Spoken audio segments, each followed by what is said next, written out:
আসসালামু আলাইকুম, সবাই কেমন আছেন? ফ্রেন্ডস অ্যান্ড ফ্যামিলি যারা আমার ভিডিও দেখছেন তাদের সকলকে জানাচ্ছি অসংখ্য ধন্যবাদ।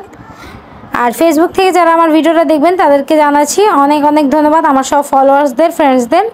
তো এখানে আজকের ভিডিওটা দেখাবো একটা লবণদানি, যেটা দেখতে পাচ্ছেন ফেটে গেছে পুরোটাই, কিন্তু এটা ফাটা, তো এটা কোনো কাজের না। আর সাথে কালারও চলে গেছে এটার। এখানে আমি দুইটা কালার নিয়েছি, সাদা আর নীল। সাদা আর নীলটা আমি নিয়েছি কারণে যেন কালার কম্বিনেশনটা দেখতে অনেক সুন্দর লাগে। ঘরের কম্বিনেশন আপনি খেয়াল করবেন যে আপনার কোন জিনিসটা আসলে মিসিং কালারে, সেই কালার নিয়ে কাজ করার চেষ্টা করবেন, এতে আপনার ঘরটা আরও বেশি রঙিন লাগবে, ফুটে উঠবে। সাপোজ ধরেন আপনার ঘরে লাল শেডের অনেক কিছু আছে, যেমন লাল সোফার কভার বেশিরভাগ হয়ে থাকে, লাল রঙের এই যে আমি যে পাপোশটা ইউজ করছি সেটা হয়ে থাকে, তো অনেক কিছু আছে রেড কালারের। তাই সবসময় চেষ্টা করবেন লালের পরবর্তীতে হলুদ বা নীল বা টিয়া কালার নেওয়ার, তাহলে দেখবেন রুমের একটা অন্যরকম একটা লুক আসবে। তো আপনার সাথে কথা বলতে বলতে দেখেন আমি সাদা কালার কিন্তু করে ফেলেছি। তো যারা আমার ফেসবুক থেকে দেখছেন তো সেই সব ফ্রেন্ডস অ্যান্ড ফলোয়ার্সদের বলবো অবশ্যই ভিডিওটা দেখে কমেন্ট করে যাবেন, আর আমার আইডিটা ফলো দিয়ে রাখবেন।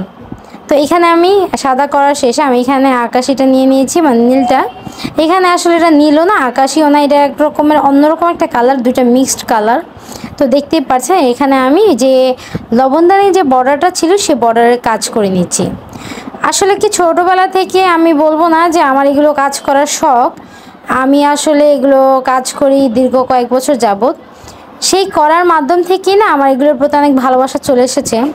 আমি যখন এসবের ভিডিও দেখি তখন আমার কাছে মনে হয় যেন আমি ভিডিওর ভেতরে আমিই কাজ করছি, আমার এমন ফিল হয়। তো আমার খুব ভালো লাগে ছোটোখাটো অকেজো জিনিসকে কাজে লাগানো, ছোট কাগজ দিয়ে অনেক বড় রকমের দামি কিছু তৈরি করা, এসব আমি খুব পছন্দ করি। এগুলো আসলে কি, এসব আপনি যেসব ক্রিয়েটিভিটি কাজ করবেন কখনোই কিন্তু আপনি জোর জবরদস্তি করে করতে পারবেন না, প্রতিটা জিনিসই আপনার শখ থেকে আসতে হবে। যেমন আমি এটা খুব শখের বশে করি, এই যে বিভিন্ন জিনিস তৈরি করাটা, সেটা কিন্তু কেউ শিখিয়ে দেয় না বা বলে দেয় না। এই যে দেখুন এখন আমি এখানে এই নীল রঙটা দিয়ে মাঝে সুন্দর করে 5টা করে ফুল করে নিচ্ছি, দেখতে যেন ভালো লাগে। তো আপনি চাইলে আপনার কালার কম্বিনেশন আপনি নিজে চুজ করে নিতে পারেন, কোনো সমস্যা নেই। তো যেটা বললাম যে আসলে এইগুলো যার যার রুচি বোধে, মানে যার যেমন ভালো লাগে, যেমন আপনার খুব শখ ছবি তোলার, ফটোশ্যুটের, সেটা করতে পারেন। তো আসলে আমার ওইসব কোনো শখ নেই, আমার একটা জিনিসই ভালো লাগে, সেটা হচ্ছে যে জিনিসগুলো আসলে পড়ে থাকে বা অকেজো, সেটাকে দিয়ে আমি চেষ্টা করি নতুনত্ব কিছু তৈরি করার, যেটা আমার ঘরে কাজে দিবে বা আমি আরেকজনকে গিফট করতে পারবো। সেসব জিনিস আমি আসলে খুব বেশি কাজ করি, আমার খুব ভালো লাগে। তো এই যে দেখুন শখ থেকেই করা, আমি এটা তৈরি করে ফেলেছি আপনার সাথে কথা বলতে বলতে। এখন আমি এটা কি শোপিস তৈরি করেছি সেটা আপনাদের দেখাবো। একদম সিম্পল একটা টিপস শেয়ার করলাম আজকে, আশা করি ভালো লাগবে, বাসায় ট্রাই করতে পারেন। যদি এরকম কোনো বাটি বা লবণদানি এরকম ভেঙে যায় বা নষ্ট হয়ে যায়, এছাড়া কোনো প্রকার যদি ভাঙে গ্লাসও হয় সেটাও ব্যবহার করতে পারবেন। এই যে দেখুন আমি এই বুক সেলফে সাজিয়ে নিচ্ছি, এখানে প্রায় 5-6টা জিনিসই আমার হাতের করা।